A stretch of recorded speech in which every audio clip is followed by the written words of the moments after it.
कौन कौन से नाम है जिन पर चल रही है चर्चा? तेज प्रताप यादव एक नाम सामने आया है कि ये रेस में सबसे आगे। देखिए, ये चर्चाएं तो आप लोग चलाते हैं, चर्चाएं चैनलों पे चलती हैं, लेकिन पार्टी जो निर्णय लेगी, शीर्ष नेतृत्व जो निर्णय लेंगे, वो हमारे जो शीर्ष नेतृत्व में का जो टीम है, जो कमेटी है, वो लोग बैठेंगे। वो जिसको भी कैंडिडेट बनाएंगे उसको समाजवादी पार्टी का कार्यकर्ता, मैनपुरी की जनता भारी से भारी मतों से जिता करके भेजेगी। नेहा जी, लेकिन कैंडिडेट परिवार के अंदर से ही होगा, ये तो तय है ना कि परिवार के अंदर से ही होगा।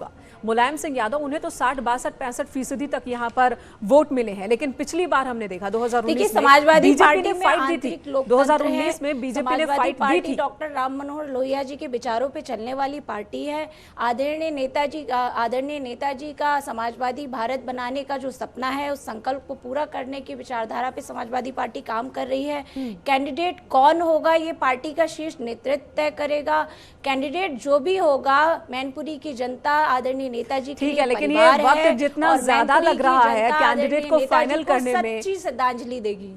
कैलकुलेट करने में जितना ज्यादा वक्त लग रहा है कि किसे कैंडिडेट बनाया जाए, दिलचस्पी लोगों की उतनी ज्यादा बढ़ रही है कि समाजवादी पार्टी, बीजेपी और अगर पीएसपीएल भी चुनाव मैदान में कूद पड़ती है तो क्या होगा। पीएसपीएल को मनाने के लिए एसपी की ओर से कोई कोशिश हो रही है? नहीं। कोई बातचीत हो रही है? नहीं। इस पर भी सवाल करेंगे आपसे, लेकिन बीजेपी का रुख कर लेती हूँ। अशोक जी हमारे साथ मौजूद हैं।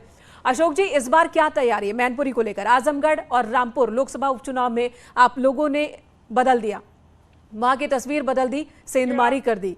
क्या उत्साहित हैं उससे या कोई तैयारी भी है रामपुर को लेकर, मैनपुरी को लेकर? देखिए, आपको बता दें कि हम एकमात्र ऐसी पार्टी है जो बूथ स्तर तक मजबूत है। हमने सबका साथ सबका विकास की बात कही थी, आज दिखाई दे रहा है। हमने जनता का विश्वास जीता है, जनता ने दोबारा हमको जिताया है। उपचुनाव में जनता ने हमको लगातार जिताया है। हम एक्स एम वाई नहीं करते, हम तो कहते हैं A to Z हमारा है, हमें जान से प्यारा है। हम लोग सबका साथ सबका विकास करते हैं, यही हमारा नारा है, जिसके चलते आज सामने दिखाई दे रहा है। अशोक जी, बहुत ज्यादा दिन नहीं रह गया, 10 को तो नामांकन होना है। नामांकन की तारीख एकदम सिर पे खड़ी है। कैंडिडेट कौन है आपका?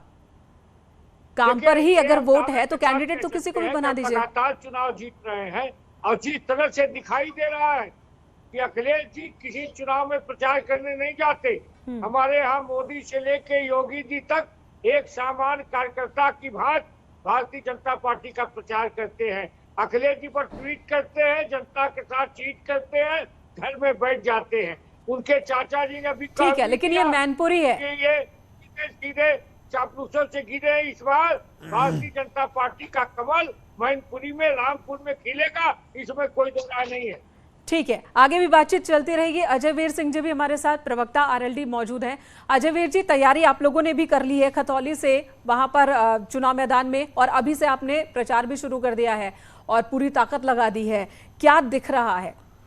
देखिए मेनका जी, हमारे राष्ट्रीय नेतृत्व का 15 तारीख को, जब ये चुनाव की घोषणा भी नहीं हुई थी, 15 तारीख को खतौली में रोड शो प्रस्तावित था। लेकिन आज जब चुनाव की घोषणा हो गई है तो 13 तारीख को ही हमारे राष्ट्रीय नेतृत्व जी 3 मीटिंग खतौली में करने जा रहे हैं। हमारा समाजवादी पार्टी से 2018 में गठबंधन था, उपचुनाव हुआ था कैराना में। 2019 में हमारा समाजवादी पार्टी से गठबंधन था। 2022 में हमारा समाजवादी पार्टी से गठबंधन था। और निश्चित रूप से ये जो उपचुनाव हो रहे हैं, इसमें खतौली से, जैसे हमारे राष्ट्रीय नेतृत्व ने भी कहा कि खतौली से राष्ट्रीय लोकदल चुनाव लड़ेगा और रामपुर और मैनपुरी से समाजवादी पार्टी के सिंबल पर चुनाव लड़ाया जाएगा। पूरी मजबूती से हम इन तीनों उपचुनाव को जीतने का काम करेंगे। आप देखिए, भारतीय जनता पार्टी को मैनपुरी में उम्मीदवार नहीं मिल रहा है। वहाँ कभी अपर्णा यादव जी का नाम लाते हैं, कभी घर में किसी और का नाम लेकर आते हैं। तो समाजवादी पार्टी ने मैनपुरी 9 बार लगातार सीट जीती है। अजय वीर जी, यही सवाल तो समाजवादी पार्टी के सामने भी, आप चूंकि आपने इस मुद्दे को छेड़ा है, तो बीजेपी तो कैंडिडेट नहीं डिसाइड कर पा रही है, लेकिन समाजवादी पार्टी की ओर से भी नाम सामने नहीं आया अभी तक, जबकि घर का चुनाव है। कल चुनाव की घोषणा हुई है। हाँ। 9 तारीख को चुनाव की घोषणा हुई है, 8 तारीख को, और आज 9 तारीख है। तो क्या एक दिन में उम्मीदवार तय कर देते हैं सब? सारे गुना भाग लगाया जाता है। मैनपुरी समाजवादी पार्टी का गढ़ रहा है और मैनपुरी के वासी आदरणीय मुलायम सिंह यादव जी को श्रद्धांजलि देने का काम करेंगे और जितनी वोटों से अब तक समाजवादी पार्टी मैनपुरी से जीती है उससे ज़्यादा वोटों से समाजवादी पार्टी मैनपुरी से जीतेगी। रामपुर और खतौली की जो विधानसभाओं का चुनाव है, आप खतौली की विधानसभा देखिए, वो किसान बाहुल क्षेत्र है। खतौली में 2-2 गन्ने मिल की चीनी मिल हैं। ठीक है, आप मुद्दों को रख रहे हैं, आप मुद्दों को रख रहे हैं। 2022 विधानसभा चुनाव के दौरान भी ये बातें सामने हुई थी और उसके बाद रिजल्ट हमारे सामने है। अब मैं रुख कर लूंगी आलोक वत्स जी का। आलोक वत्स जी, आपने सबकी बातें सुन ली हैं, अब ये बताइए, शुरुआत आपसे भी मैनपुरी को ही लेकर करूंगी कि मैनपुरी में अगर शिवपाल यादव वो पीएसपीएल की ओर से चुनाव मैदान में होते हैं या फिर नहीं होते हैं, दोनों कंडीशन में किस तरह की लड़ाई होगी?